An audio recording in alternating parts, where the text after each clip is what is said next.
O ano é 1975 e um grupo de estudantes da Faculdade de Biblioteconomia e Comunicação decide homenagear Vladimir Herzog dias após seu assassinato por agentes da ditadura militar. Em assembleia, os alunos do então curso de Comunicação Social decidiram dar o nome desse jornalista ao diretório acadêmico da Fabico. No dia seguinte, a placa foi retirada pela direção da unidade que apoiava o regime, numa demonstração da censura e da repressão que eram comuns à época.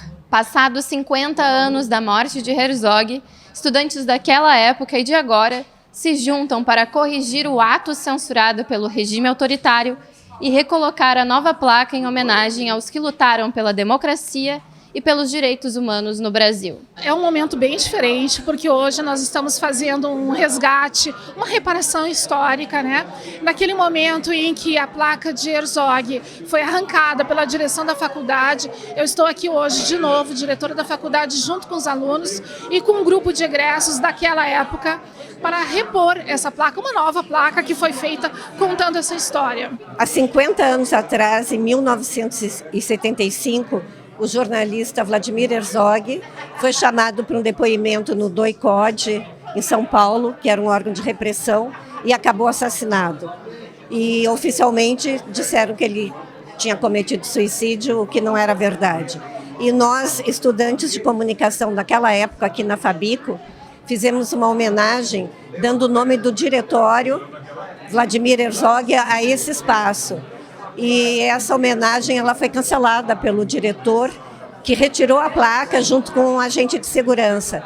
E 50 anos depois, nós conseguimos nos reunir em tributo aos 50 anos da morte de Vladimir Herzog, do assassinato. Esse é um ato também que presta homenagem a todos aqueles que resistiram, que lutaram em favor da democracia, e é um resgate da memória. O direito à memória, ela é o grande conector das gerações. Então, o que a gente precisa, a partir desses espaços, como esse aqui, que vai fazer uma reparação histórica aos eventos ocorridos de perseguição no ano de 75, ao mesmo tempo a gente cria, então, um espaço de memória que consegue conectar as novas gerações ao que aconteceu nesse passado, para que elas percebam que esse passado não é tão distante assim e está muito mais presente do que a gente possa imaginar. No momento, então, em que a gente faz um gesto como esse, ele não é apenas simbólico, ele é algo muito concreto, porque as novas gerações de repórteres, de fotógrafos, de fotojornalistas, de jornalistas que vão daqui para frente estudar na Fabico, terão ali um marco dessa história que às vezes eles nem conhecem, porque são posteriores a esse momento histórico. Uma das coisas que nós temos que nos dar conta é o que aconteceu com ele antes dele ter sido assassinado. Então, a maior parte das pessoas conhece do assassinato para frente, do legado, da memória que ficou, dos seus desdobramentos. Mas era importante, sobretudo, para os estudantes de jornalismo conhecer o Vlado antes que ele tenha morrido.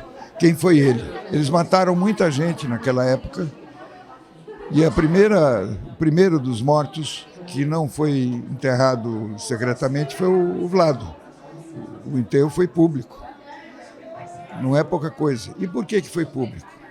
Exatamente porque, ao atingir uma pessoa que representa os outros, o jornalista que faz do seu trabalho um trabalho de porta-voz, de reportar as coisas, evidente que quando ele foi assassinado, cada um de nós foi assassinado um pouco. O Vladimir Herzog, a sua família, a nossa família, todos que lutamos de um jeito ou do outro, e muitos se sacrificaram a sua própria vida em plena ditadura, em busca do sonho da retomada democrática, para aperfeiçoar a democracia, né? Não pode jamais ser esquecido.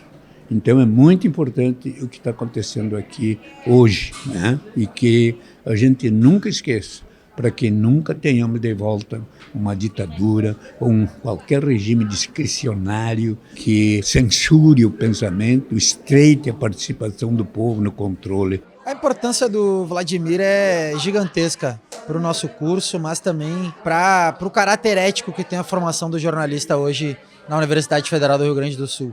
Porque, como a gente viu hoje na atividade, o que marca a trajetória do Vladimir Herzog, do Vlado, não é a sua morte, não foi a covardia, a brutalidade com que os militares trataram ele, que se apresentou voluntariamente para explicar o que estava em questão naquele momento. Mas sim, os sonhos que ele alimentava, sim, a porteira, a etapa que a morte do Vlado abriu na luta contra a ditadura, que iniciou logo depois com milhares de pessoas nas ruas, na Catedral da Sé em São Paulo, o que fez com que milhares de manifestações se espalhassem pelo Brasil, enfrentando o regime, enfrentando o autoritarismo dos militares, e a partir daquele momento a gente conseguiu entender que não era possível mais fazer jornalismo sem liberdade de imprensa, sem liberdade de expressão e sem a defesa da democracia. Então a importância da memória não é propriamente só a memória do que aconteceu, mas é saber qual a memória dos sonhos que motivavam as pessoas que foram abatidas. Elas foram abatidas não pelos que elas fizeram, mas elas foram abatidas pelos que elas sonhavam. Qual era o país, qual era o projeto de país que tínhamos há 50 anos atrás?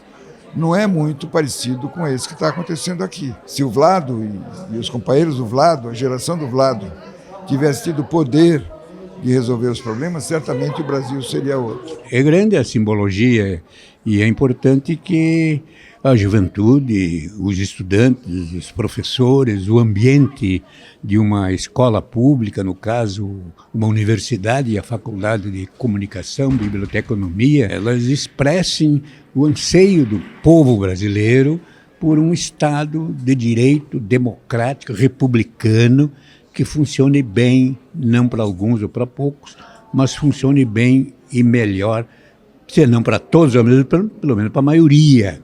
Então a imprensa, a comunicação livre, democrática, não é? Que seja construído de baixo para cima e não imposto de cima para baixo, é muito importante nesse esforço de conquistarmos uma democracia, que o poder não esteja concentrado em quem tem mais dinheiro, quem tem mais articulação entre grupos. A importância é absoluta, porque as novas gerações, elas vão chegando e, por exemplo, eu que sou do final da década de 70, eu já não sei mais se eu sei me comunicar do mesmo modo como a juventude precisa.